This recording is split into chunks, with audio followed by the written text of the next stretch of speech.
Hello there. A warm welcome to all of you on the other side of the screen. I am Overly Positive Fanboy, and this is Overly Positive Reviews. Last time I saw you, I reviewed the classic Spider-Man story before going on a month-long break. Well, now that month-long break is over, and it's time to get back into the swing of things, starting with, well, you know, the main Disney Plus franchise releases I haven't yet gone around to reviewing. Starting with the return of an old friend. It's Obi-Wan Kenobi.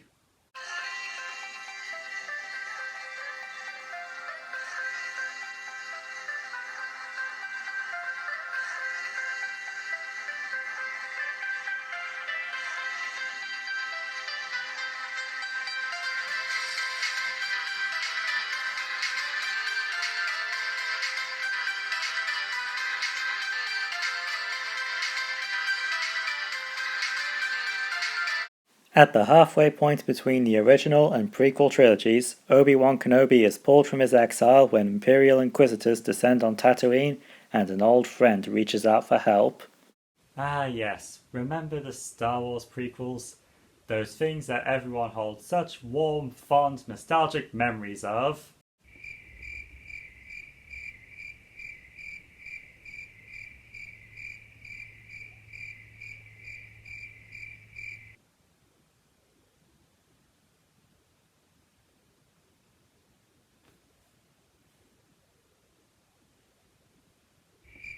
Well, at least nowadays we can look back at those movies and laugh at them for the meme potential they sure are. But hey, even with all the crap the prequels got back in the day, one thing that was always consistently praised was one Ewan McGregor, who played the young Obi-Wan Kenobi. Back when Disney purchased Lucasfilm in 2012, there were talks of them maybe doing an Obi-Wan Kenobi spin-off movie in the future, which would bring back Ewan McGregor. But for the longest time, that was mostly just rumor and junk. Well, now Disney has their own streaming service, nostalgic reboots are everywhere, and even though Hollywood still can't seem to get out of the 80s, some pockets of other decades have been popping in. And this year has even seen some 2000s nostalgia creeping in.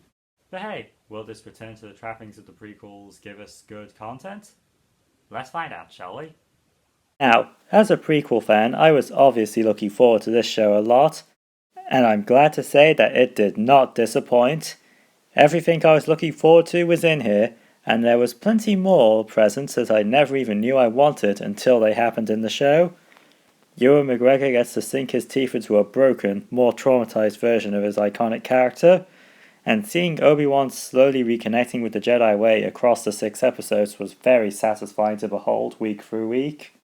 When it comes to things I didn't know I wanted, well, I think I can safely say that nobody was expecting a young Princess Leia to be the co-lead, and her character is masterfully handled. She's younger than we're used to and is consequently more rash and prone to bad decisions early on, but the Leia we all know and love is still here, and this performance definitely channels her sass. Vivian Lyra Blair does a wonderful job making this role her own while still channeling Carrie Fisher, and I love the dynamic she has with Ewan. Seriously, there are moments where Obi-Wan is clearly being reminded of both his former apprentice and the young senator from Naboo, and it's emotional stuff. Some have argued that Leia knowing Obi-Wan at this time breaks canon or whatever, but I disagree. I'm Luke Skywalker. I'm here to rescue you. You're who? I'm here to rescue you. I've got your R2 unit. I'm here with Ben Kenobi. Ben Kenobi, where is he? Come on. This doesn't break the Star Wars canon, it enriches it. Plus, this show takes the chance to explore a rarely seen side of Leia, orphan angst. We all know of Luke's daddy issues, but Leia would obviously have had her own thoughts about her parentage, and this show handles that beautifully in this one heart-wrenching scene. She deduces that Obi-Wan knew her mother long ago and wonders if he's her birth father. Obi-Wan's response says it all. I wish I could say I was. But no, I'm not. He knows he can't provide the closure she seeks, but he still tries to seal that wound all the same, while also relating that to his own feelings regarding the family that the Jedi took him away from. It's powerful stuff, And that scene in the finale. Leia. When I said before that I didn't know your parents, Princess Leia Organa, you are wise, discerning, kind-hearted. These are qualities that came from your mother. But you're also passionate and fearless, forthright. And these are gifts from your father. Both were exceptional people. I'm not crying. I just have sand in my eye. Speaking of sand. Yep, Ewan's not the only prequel actor returning for this thing. Darth Vader is back, and the one and only Hayden Christensen is under that iconic suit. I'll admit, I was skeptical about this idea, but then I realized something important. Obi-Wan has no reason to believe that Anakin survived their duel on Mustafar long ago, yet clearly knows about Vader's existence in the original film. There's untapped story potential here, and boy does this series deliver on that. Every scene with Darth Vader is pitch perfect. His vindictiveness, his pettiness, his relentlessness and cruelty, it's all here, along with that small side of Anakin Skywalker that's still buried in there despite Vader's best efforts. In fact, that side of him even gives Vader some moments we'd have never seen otherwise. Look at this. You were born what the feet would bring. Obi-Wan really brings out his rage, huh? All of Vader's scenes are perfect, and I'm so glad that the creative team chose to include him here. Even if we don't see much of Christensen himself in person. Well, enough about those two. Let's talk about the other MVP of the series, Reva, third sister in the Inquisitor hierarchy, constantly crapped on by the other Inquisitors, ambitious as all hell with her own agenda that's fun to see play out.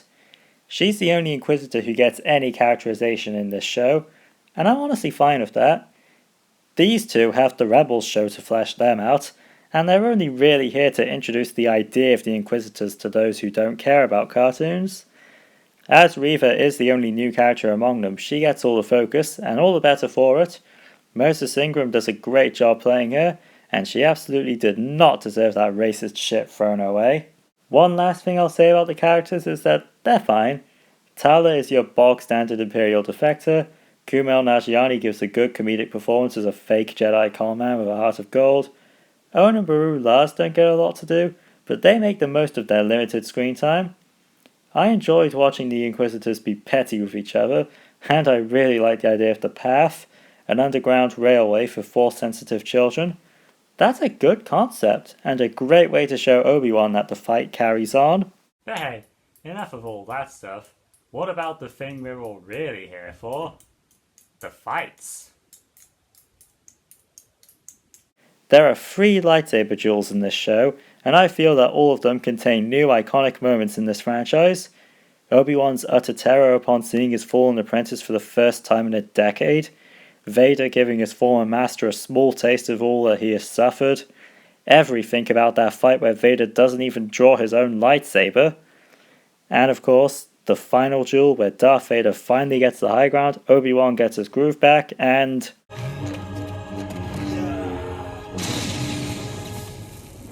the writers copy and paste an emotional moment from Rebels?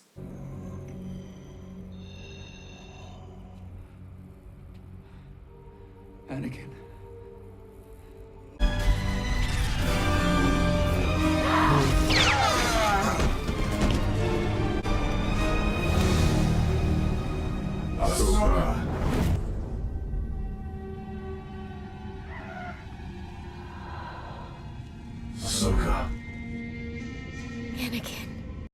What the hell, it still works. I'd argue it's even more significant here with Obi-Wan, seeing how, he's responsible for this. Seriously, I love this scene, especially the lighting. The only thing I don't like about this duel overall is I can't see much. It worked for the atmosphere in their first fight, but here, I'd rather be able to see what's happening on screen. At least it's more visible than the Battle of Winterfell. As for the action stuff that aren't duels, they're fine. You know, just shooty stuff. That's never been as interesting to me, but it's still serviceable. That being said, there are some weird choices here and there. What's this armor made of? Did Obi-Wan accidentally pick up one of those Teräs Kasai video game lightsabers? What? Why is it just bouncing off? Speaking of weird stuff, people have pointed out some odd editing moments throughout the series. I'd never noticed them myself, but they're there in case that would bother you. The last thing I'll talk about is the fan service. This show is another example on how to do this sort of thing right. The Inquisitors are presented in a way that's easy for those unfamiliar with Rebels to get what their deal is. It doesn't matter if you don't know who Quinlan Vos is, because what's important is that someone from Obi-Wan's past is still fighting the good fight. And the Kenobi vs Vader duels place their focus on the character relationships between these two, elevating them beyond empty spectacle. It's all good stuff here. In short, Obi-Wan Kenobi did not disappoint me. Sure, there's some wobbles here and there, but the character stuff is so good that it drowns out any flaws present. I would gladly recommend it to my fellow prequel fans. As long as they're chill. Seriously, we do not need to start acting like the OT purists did back in the 2000s. We're better than that, folks. Well, that was Star Wars Obi-Wan Kenobi, and this has been Overly Positive Reviews. Tune in next time as we return to Disney Plus's other big franchise. As we look at the Marvel show I was probably the most excited for upon announcement. Bye!